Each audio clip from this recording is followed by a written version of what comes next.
നമസ്കാരം, മലയാളി വാർത്തയിലേക്ക് സ്വാഗതം. 260 പേരുടെ മരണത്തിനിടയാക്കി രാജ്യത്തെ നടുക്കിയ അഹമ്മദാബാദ് വിമാന ദുരന്തത്തിന് ജൂൺ 12-ന് 1 വർഷമാകുകയാണ്. അപ്പോഴും ഉത്തരം കിട്ടാത്ത ഒരു ചോദ്യം ബാക്കി നിൽക്കുന്നു. എയർ ഇന്ത്യ വിമാനാപകടം പൈലറ്റ് അറിഞ്ഞുകൊണ്ട് വരുത്തിവെച്ചതോ, മാനസിക നില തെറ്റിയ പൈലറ്റ് വിമാനത്തിന്റെ ഇന്ധന സ്വിച്ച് ബോധപൂർവം ഓഫാക്കി ഇത്രയും ഹതഭാഗ്യരെ ചതിച്ചതാണോ? ഇങ്ങനെ ഒരുപാട് ചോദ്യങ്ങൾ അന്ന് ഉയർന്നതാണ്. ഈ ചോദ്യങ്ങൾക്കൊന്നും കൃത്യമായ ഉത്തരം ആയിട്ടില്ല. അഹമ്മദാബാദിലെ സർദാർ വല്ലഭായ് പട്ടേൽ രാജ്യാന്തര വിമാനത്താവളത്തിൽ നിന്ന് ലണ്ടനിലേക്ക് തിരിച്ച എയർ ഇന്ത്യ ഡ്രീം ലൈനർ വിമാനം ടേക്ക് ഓഫിന് സെക്കൻഡുകൾക്കുള്ളിൽ ജനവാസ മേഖലയിലേക്ക് പതിച്ച് തീഗോളമായി മാറുകയായിരുന്നു. വിമാനത്തിന്റെ 2 എഞ്ചിനുകളുടെ പ്രവർത്തനം നിലച്ചതാണ് അപകടത്തിന് കാരണമായതെന്നും ഇതിനിടയാക്കിയത് എഞ്ചിനുകളിലേക്ക് ഇന്ധനം നൽകുന്ന സ്വിച്ചുകൾ ഓഫ് ആയിരുന്നതിനാലാണെന്നും കണ്ടെത്തിയിട്ടുണ്ട്. ആരാണ് സ്വിച്ച് ഓഫ് ആക്കിയതെന്ന ചോദ്യത്തിനാണ് ഉത്തരം കിട്ടാത്തത്. പൈലറ്റുമാരിൽ ഒരാൾ ഇത് ബോധപൂർവം ചെയ്തതാണോ എന്ന് വ്യക്തമായിട്ടില്ല. ആരാണ് ഈ സ്വിച്ചുകൾ ഓഫ് ചെയ്തതെന്ന് ഒരു പൈലറ്റ് മറ്റൊരു പൈലറ്റിനോട് ചോദിക്കുന്നതിൻ്റെയും താനല്ല ഓഫ് ചെയ്തതെന്ന് മറുപടി നൽകുന്നതിൻ്റെയും ശബ്ദരേഖ അന്വേഷണ സംഘത്തിന് കിട്ടിയിരുന്നു. അങ്ങനെയെങ്കിൽ എയർ ഇന്ത്യ വിമാനത്തിന് ഗുരുതരമായ എഞ്ചിൻ തകരാർ സംഭവിച്ചിട്ടുണ്ടാകണം. അഹമ്മദാബാദ് വിമാന ദുരന്തത്തിന്റെ അന്തിമ കാരണം ഇതുവരെയും പുറത്തു വന്നിട്ടില്ല.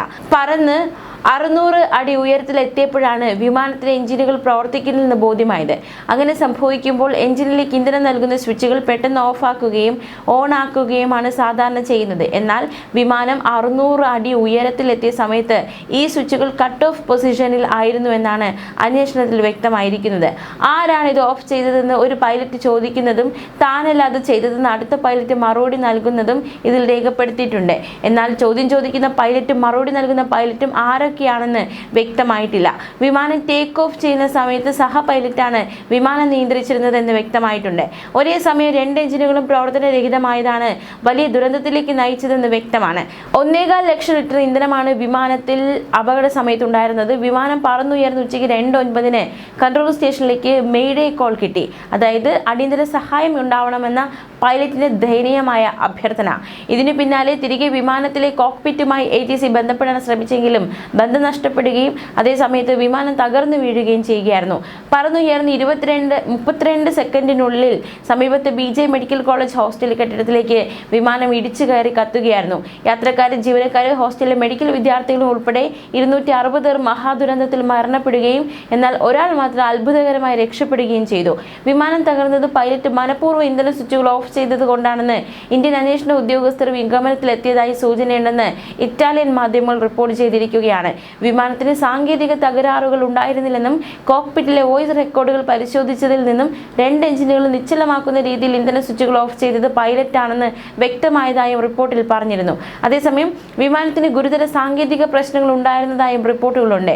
ഇതേ വിമാനം സർവീസിൽ ഉൾപ്പെടുത്തിയപ്പോൾ തന്നെ തകരാറുകൾ ഉണ്ടായിരുന്നതായി US ആസ്ഥാനമായുള്ള ഫൗണ്ടേഷൻ ഫോർ ഏവിയേഷൻ സേഫ്റ്റി റിപ്പോർട്ടിൽ പറയുന്നുണ്ട്. അമേരിക്ക, കാനഡ, ഓസ്ട്രേലിയ തുടങ്ങിയ സ്ഥലങ്ങളിലേക്ക് സർവീസ് നടത്തുന്ന ബോയിങ് 787 2000-ലധികം വിമാനങ്ങൾക്ക് തകരാറുണ്ട് എന്നാണ് റിപ്പോർട്ടിൽ പറയുന്നത്.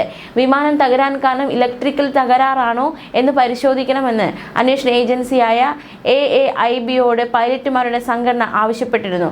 ലിഥിയം ബാറ്ററിയിൽ തകരാറുണ്ടായാൽ പൈലറ്റ് ഇടപെടാതെ തന്നെ എഞ്ചിനിലേക്കുള്ള ഇന്ധന വിതരണം നിലയ്ക്കുമെന്ന് വിദഗ്ധർ പറയുന്നു. എന്നാൽ വിമാനം പൈലറ്റ് ക്യാപ്റ്റൻ സുമിത് സബർവാളിന്റെ മൃതദേഹം പ്രത്യേകം പരിശോധനാ വിഷയമാക്കിയിരുന്നു. പുറകുവശമെല്ലാം പൊള്ളിയ നിലയിലും മുൻഭാഗം കേടുപാടുകളില്ലാതെയുമാണ് മൃതദേഹം കണ്ടത്.